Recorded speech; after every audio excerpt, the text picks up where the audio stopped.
اعوذ باللہ من الشیطان الرجیم بسم اللہ الرحمن الرحیم۔ اب وہ ایک نقشہ کھینچ رہے ہیں کہ اللہ کے عباد الرحمن، اللہ کے بندے، خاص اللہ کے بندے، اللہ کے چہیتے بندے، اللہ کے محبوب بندے کیسے ہوتے ہیں۔ اس کو پڑھیے اسی طریقے سے کہ دل میں ارادہ رکھیے، کم سے کم امنگ اور آرزو تو ہو کہ ہم بھی اللہ تعالی ہمیں توفیق دے کہ ہم ایسے ہی بننے کی کوشش کریں۔ وعباد الرحمن الذین یمشون علی الارض ہونا، اللہ کے بندے وہ ہیں جو زمین پر چلتے ہیں تو آہستگی اور نرمی کے ساتھ، قدم مار کر نہیں چلتے، اکڑ کر نہیں چلتے، بلکہ یہ کہ معلوم ہوتا ہے فروتنی کے ساتھ چل رہے ہیں، اور یہ اپنے آپ کو آقا نہیں سمجھتے، مالک نہیں سمجھتے، بلکہ غلام سمجھتے ہیں۔ اللہ کے غلام ہیں، عباد الرحمن ہیں، اللہ کے بندے ہیں، تو غلاموں کی طرح چلتے ہیں، وہ اکڑ کر نہیں چلتے۔ وَإِذَا خَاطَبَهُمُ الْجَاهِلُونَ قَالُوا سَلَامًا، ایک ان کا وصف یہ ہے کہ جب جاہل لوگ، اجڑ لوگ، مشتعل مزاج لوگ خام خواہ ان سے الجھنا چاہیں، بحث و مباحثے میں انہیں جو ہے وہ خام خواہ الجھانا چاہیں، تو وہ کہتے ہیں سلام۔ وہ الجھتے نہیں ہیں، بحث و تمہیز کے اندر نہیں۔ جب وہ دیکھتے ہیں کہ ایک شخص بحث پر اتر آیا ہے، وہ اب بات سمجھنا نہیں چاہتا، اس کے اوپر ضد جو ہے وہ مسلط ہو چکی ہے، تو اب خام خواہ اس کے ساتھ وہ الجھے رہنا، جس کو ہم کہتے ہیں ہمارے ہاں وہ پنجاب میں یہ سینگ پھنسا کر آدمی جو ہے وہ اپنا وقت ضائع کرے، اس کا بھی وقت ضائع کرے، کوئی فائدہ نہیں۔ میچور آدمی یہ کہ دیکھے اگر تو واقعی یہ بات سمجھنا چاہ رہا ہے تو سمجھائے، نہیں سمجھنا چاہتا، اس کی اصل میں نیت ہی نہیں ہے، تو پھر خام خواہ اس کے ساتھ الجھنے کا فائدہ نہیں۔ والذین یبیتون لربہم سجدا وقیاما، اور وہ لوگ کہ جو راتیں بسر کرتے ہیں اپنے رب کے لیے سجدے اور قیام میں۔ یہاں وہ بات بہت واضح ہو گئی، جہاں تک 5 فرض نمازیں ہیں وہ تو فرض ہیں، وہ تو تعمیر سیرت کی بنیادیں ہیں، ان کی تو مداومت کرنی ہے۔ والذین یحافظون والذین هم علی صلواتہم یحافظون، لیکن یہ لوگ جو ہیں جن کے دل آشنا ہو گئے ہوں اللہ سے، اگر یہ اللہ کے ساتھ دوستی ہو چکی ہو، تو پھر یہ کہ رات کا وقت ہوتا ہے کہ جس میں وہ پھر بندہ اٹھتا ہے، کوئی دیکھ نہیں رہا ہے، لوگ سوئے ہوئے ہیں، کوئی ڈسٹربنس نہیں ہے۔ خیر ہماری تو آج کل شہری زندگی میں راتوں میں بھی ڈسٹربنس رہتی ہے، لیکن یہ کہ عام طور پر بہرحال دن کے مقابلے میں تو ایک سکون کی کیفیت ہوتی ہے۔ اس وقت اپنے رب سے راد و نیاز کی باتیں، کبھی اس کے سامنے کھڑے ہیں، کبھی سر بسجود ہیں۔ والذین یبیتون لربہم سجدا وقیاما، والذین یقولون، اور وہ کہتے رہتے ہیں سب کے باوجود، ربنا اصرف عنا عذاب جہنم، اے رب ہمارے عذاب جہنم کو ہم سے پھیر دے، دور کر دے۔ یہ سورہ نور میں بھی ہم نے پڑھا تھا کہ وہ ساری شخصیت جو ہے بیان کرنے کے بعد وہ اس کے بعد بھی لرزاں و ترساں رہتے ہیں۔ یوما تتقلب فیہ القلوب والابصار، ڈرتے رہتے ہیں اس دن کے خیال سے کہ جس میں نگاہیں اور دل الٹ دیے جائیں گے قیامت کے دن سے۔ ان عذابہا کان غراما، یقیناً اس کا عذاب جو ہے وہ چمٹ جانے والی شے ہے۔ انہا ساعت مستقر و مقامہ، پروردگار وہ جگہ جہنم جو ہے یقیناً بہت بری جگہ ہے، مستقل قیام کے لیے بھی اور تھوڑی دیر کے لیے بھی۔ جو میں نے عرض کیا تھا کہ دنیا میں بری سے بری جگہ بھی جو ہے اس میں بھی آپ تھوڑی دیر کے لیے جائیں گے تو ریکریشن ہو جائے گی چینج کی وجہ سے، اور اچھی سے اچھی جگہ جو ہے اس میں بھی مستقل رہنا پڑے تو پھر اس کے اندر کوئی حسن اور کوئی جو ہے دلچسپی باقی نہیں رہے گی۔ تو اس کے بجائے جو جنت کا اور جنت کا تصور دیا جا رہا ہے، جنت اتنی اچھی جگہ ہے کہ مستقل طور پر رہنے کے باوجود اس کی دلچسپیوں میں، اس کی رعنائیوں میں کوئی کمی نہیں ہوگی، اور جہنم اتنی بری جگہ ہے کہ ایک لحظے کے لیے بھی کسی کا قدم وہاں گیا تو وہ اپنی پوری جو ہے سختی اس کے اوپر ظاہر کر دے گی۔ والذین اذا انفقوا لم یسرفوا ولم یقتروا وکان بین ذلک قواما، اور وہ لوگ کہ جو خرچ کرتے ہیں تو نہ تو وہ اسراف کرتے ہیں اور نہ ہی بخل سے کام لیتے ہیں، بلکہ اس کے بین اعتدال جو ہے واقعہ یہ ہے کہ دنیا کا مشکل ترین کام ہے، توازن اور اعتدال۔ ظاہر بات ہے یہ لوگ جو میچور ہیں، سمجھدار ہیں، اب ان کے ہاں یہ ہوگا کہ ان کے اس خرچ کرنے کے معاملے میں بھی اعتدال ہوگا۔ والذین لا یدعون مع اللہ الہا آخر، 3 کبیرہ گناہ وہ ہیں جیسا کہ ہم نے پڑھا ہے سورہ نساء میں بھی، ان تجتنبوا کبائر ما تنہون عنہ، تو بڑے بڑے گناہ وہ کون سے ہیں کہ جن سے اگر تم باز رہو تو باقی چھوٹے گناہ تو اللہ تعالیٰ جو ہے وہ معاف بھی کرتا رہے گا۔ اور ان میں سے سب سے بڑا تو 2 مرتبہ فرمایا شرک، اور شرک کے بعد پھر قتل ناحق اور پھر زنا، یہ 3 ہیں۔ قتل ناحق سے بھی در حقیقت تمدن کی جڑ کٹ جاتی ہے، اور زنا سے تمدن جو ہے وہ سڈاس بن جاتا ہے، پھر اس کے اندر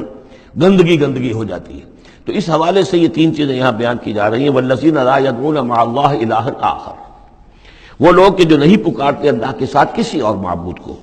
ولا یقتلون النفس التي حرم اللہ الا بالحق، نہ ہی قتل کرتے ہیں کسی جان کو جس کو کہ اللہ نے محترم ٹھہرایا ہے مگر حق کے ساتھ۔ قتل کے بدلے قتل والا معاملہ ہے، یا مرتد کا قتل ہے، یا زانی شادی شدہ کا رجم ہے، جو بھی ہے. ولا یزنون، نہ وہ زنا کرتے ہیں. ومن یفعل ذلک یلقى اثاما، اور جو کوئی بھی یہ کام کرے گا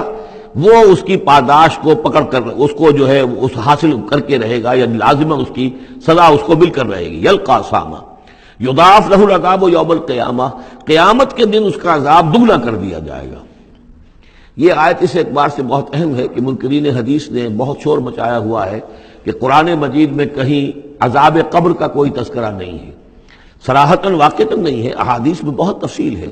لیکن یہ کہ یہ مقام ایسا ہے کہ جس سے ثابت ہوتا ہے کہ قیامت کے دن سے پہلے بھی عذاب ہے.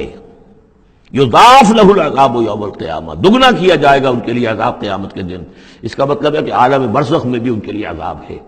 اور جو فرمایا گیا ہے کہ یہ جو قبر کا گڑھا ہے یا یہ جہنم کے گڑھوں میں سے ایک گڑھا ہے، اور یا جنت کے باغیچوں میں سے ایک باغیچہ ہے،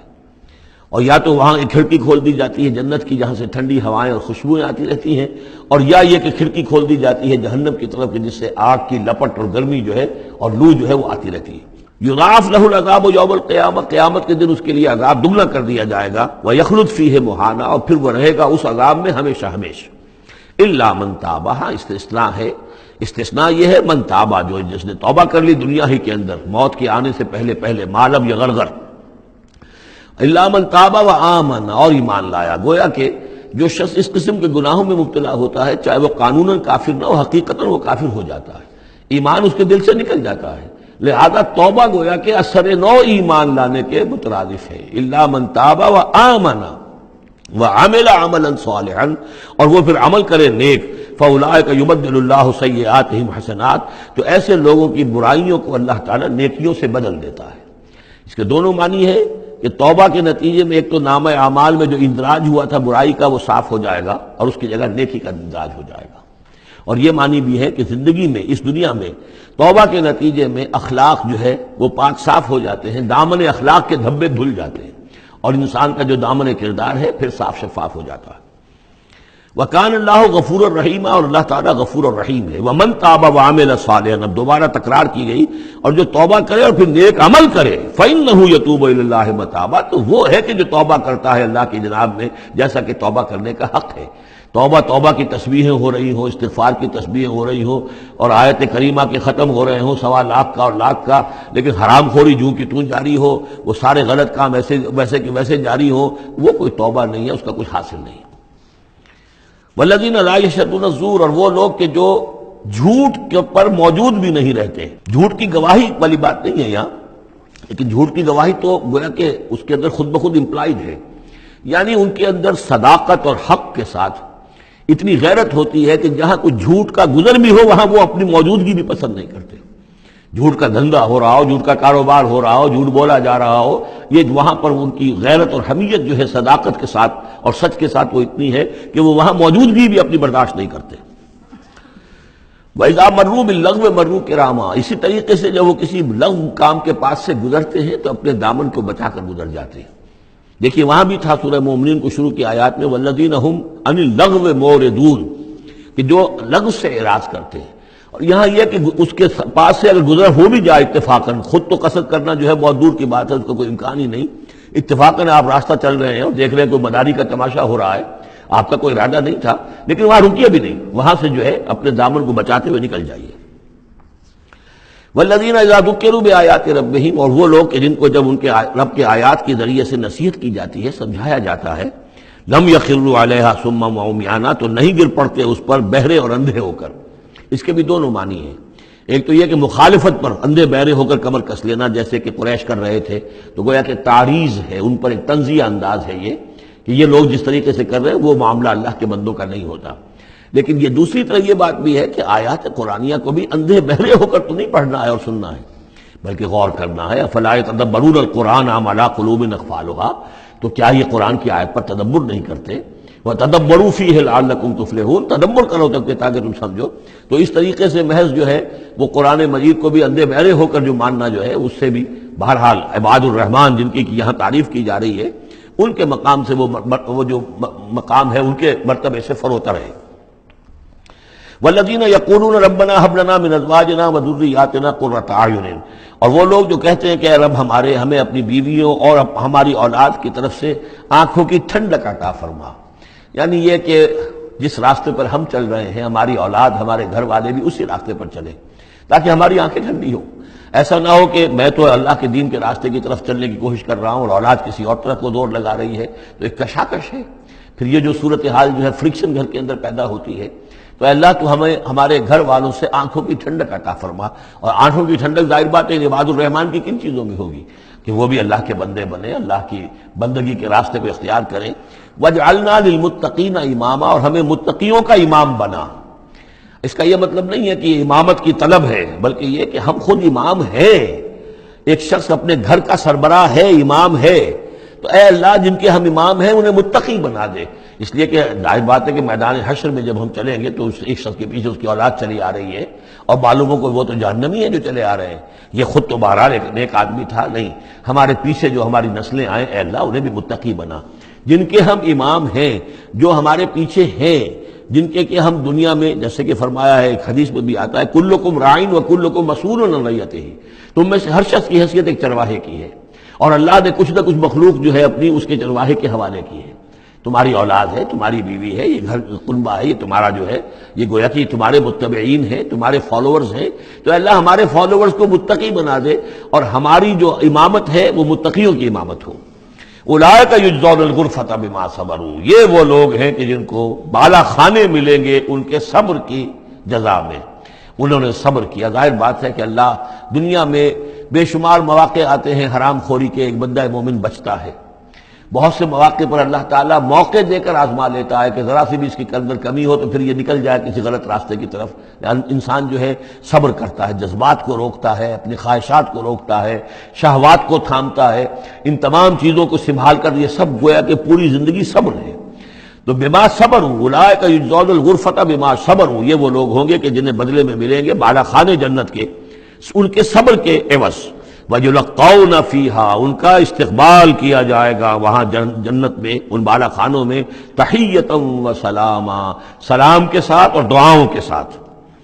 خالدین فیہا، وہ رہیں گے اس میں ہمیشہ ہمیش۔ حسنت مستقرا و مقاما، بہت ہی عمدہ ہے وہ جگہ، مستقر کے طور پر بھی، مستقل قیام گاہ کے طور پر بھی، اور مقامہ تھوڑی دیر کے لیے بھی۔ تو یہ گویا کنٹراسٹ ہے۔ جہنم کو فرمایا ساعت مستقر و مقامہ، اور جنت حسنت مستقر و مقامہ۔ قل ما یعبأ بکم ربی، اے نبی ان سے کہہ دیجئے میرے رب کو تمہاری کوئی پرواہ نہیں ہے، یہ نہ سمجھو کہ میں تمہارے پیچھے اپنے آپ کو ہلکان کر رہا ہوں، تو میرے رب کو کوئی تمہاری ضرورت ہے، میری یا میرے رب کی کوئی ضرورت اٹکی ہوئی ہے تمہارے بغیر، وہ بات پوری نہیں ہوگی، یہ چھپر تم ہی اٹھاؤ گے تو اٹھے گا ورنہ اٹھ نہیں سکتا، یہ نہ سمجھو۔ قل ما یعبأ بکم ربی لولا دعاؤکم، اگر نہ ہوتا تمہیں پکارنا۔ اللہ نے یہ بات اپنے ذمے لی ہوئی ہے کہ تمہیں خبردار کر دیا جائے۔ اللہ تعالیٰ وما كنا معذبین حتی نبعث رسولا، ہم عذاب نہیں بھیجتے رہے جب تک کہ رسول کو نہ بھیج دیں، اس لیے مجھے بھیج دیا ہے، میں لگا ہوا ہوں اس کے حکم سے، میں تمہاری گلیوں میں بھی تمہیں سنا رہا ہوں، تمہارے گھروں میں جا کر تم سے بات کر رہا ہوں، اکیلے اکیلے بھی بات کر رہا ہوں، ڈنکے کی چوٹ بھی کر رہا ہوں، لیکن یہ نہ سمجھو کہ کوئی اس میں میری غرض ہے یا میرے رب کی کوئی ضرورت ہے۔ قل ما یعبأ بکم ربی، میرے رب کو تمہاری پرہیزگاہ کے برابر کوئی وقت تمہاری نہیں ہے ان کے نزدیک، لولا دعاؤکم، اگر نہ ہوتا تمہارا پکارنا، فقط کذبتم، تو دیکھو تم نے جھٹلا دیا ہے، فسوف یکون لزاما، اب عنقریب یہ تمہارے ساتھ چمٹ کر رہے گا، یعنی یہ کہ اس کا جو عذاب ہے، اس کی جو پاداش ہے وہ تمہیں مل کر رہے گی۔ صدق اللہ العظیم۔